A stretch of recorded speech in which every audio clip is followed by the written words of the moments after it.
Почитувани граѓани, почитувани медиуми. Ковачевски наместо да дели награди, да побара оставка од директорот на ФЗО Фатом Ахмети, кој користеше одмор и беше во партиска посета во Соединетите Американски држави, додека институцијата со која раководи имаше крахиран систем и владееше неизвестност дали податоците на осигурениците воопшто ќе можат да бидат вратени.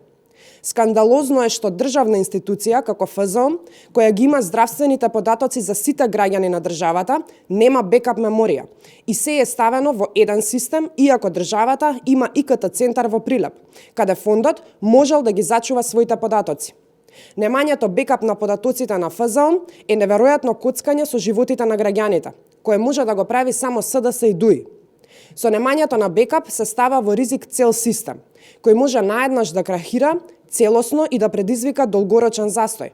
Доколку односот со податоците на осигурениците беше за степен попрофесионален, воопшто немаше да има паника изминативе денови. Осигурениците ќе можеа редовно да пристапат кон податоците и информациите кои им се потребни, а лекарите ќе можеа навреме да земат плата. Тоа што системот нема бекап е вина предсе на директорот на ФЗО, кој е платен со народни пари за да менаџира со институцијата.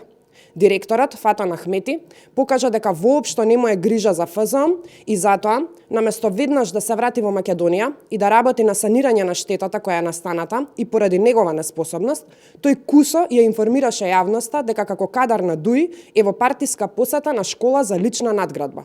Што значи, не го пратила државата, ниту институцијата, таму е по собствен избор и за тоа користи годишен одмор.